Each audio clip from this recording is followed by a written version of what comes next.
New Black World Order TV Productions. Chopper.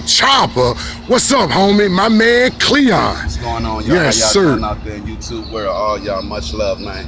Black is always beautiful. Remember that. Without a doubt. Right. So this young man right here grew up in the streets of Richmond, had a rough, young, up and coming. He ran into, some of us where we showed him how to do some different things in life, and then he went on to progress on his own, discovering his own talents and his own abilities. Absolutely. I'm proud of this young man right here. And I saw you the other day with some very, very important people. And you were going through the inner city projects. Yeah, Fairfield Court, right? So let's get it in. Let's get it in. What was that about, and which direction are you going in life now? Basically, I want to say I love everybody, man. I thank my my Lord and Savior Jesus Christ.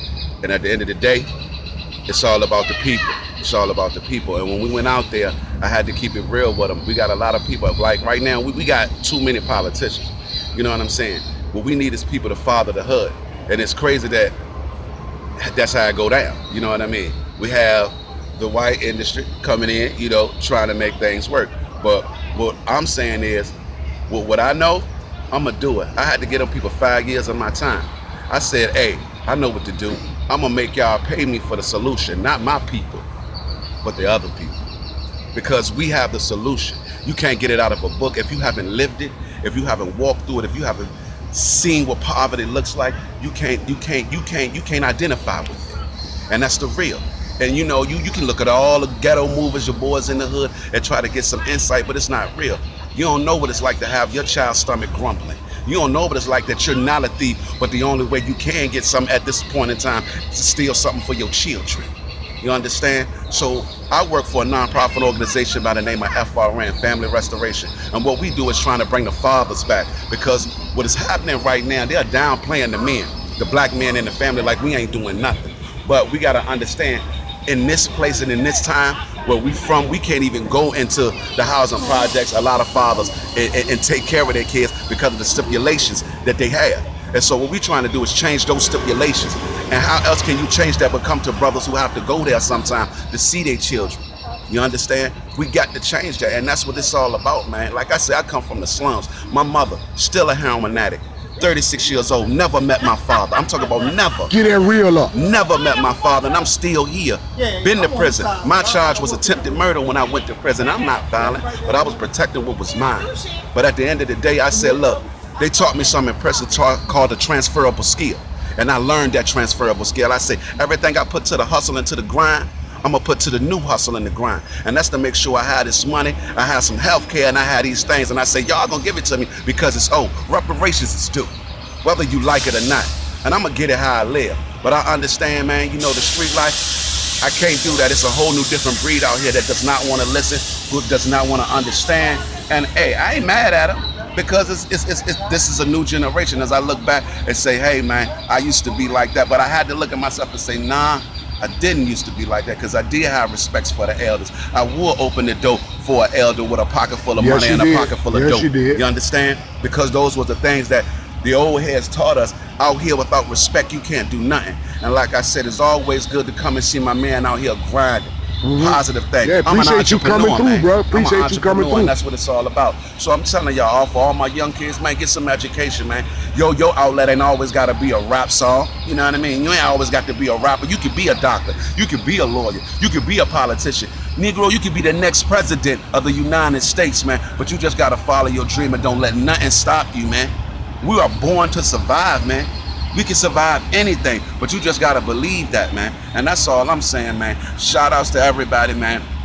Your higher power first and everything second. That's how I'm doing this, man. Right now, I'm ready to go do an interview with Style Weekly. You know what I mean? Getting that in there, trying to tell them what we're doing and where I come from, because these kids got to see pictures of redemption. They don't see no pictures of redemption.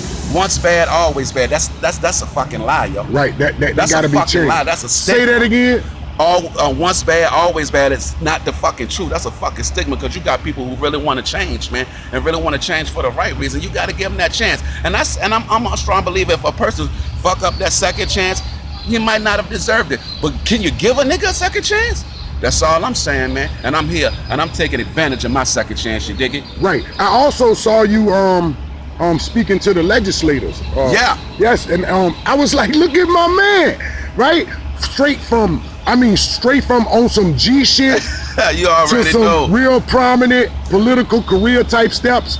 Man, I'm proud of you. So what was that all about? When we was with the legislators, we was talking about changing the laws. You know, you got the marijuana laws, and a lot of them are stopping brothers from getting jobs. As you understand, in a lot of other states and stuff, marijuana is illegal, and then a lot of us have marijuana charges that's stopping us from getting jobs at the age of 36 that we caught when we were 17 and 18.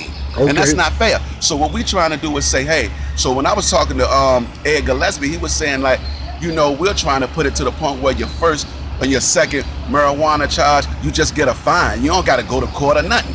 But your third charge, you understand how that go. Right. But at the end of the day, it gives room for, okay, let me see what I'm gonna do.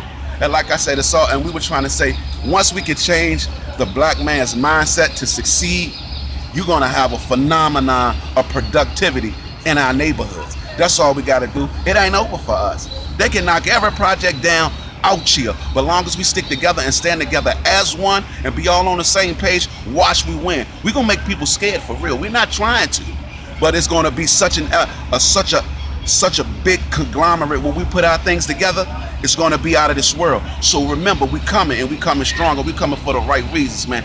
We gonna come up in City Hall. We gonna come up, hey, we gonna be up in that White House. We gonna be everywhere, cause our hands built that White House. Never forget that. Our hard sweat and labor did that. So you gotta understand, man, I'm out here for a reason, man. I used to wanna die for a corner that I would never own.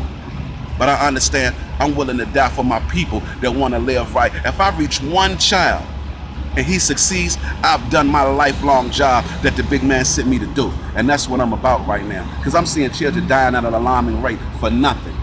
Y'all need to get some morals, some principles, and some understanding of who you are, and watch it be a better place, man. So you're saying it's a second chance and it's a second chapter? It's always third and fourth.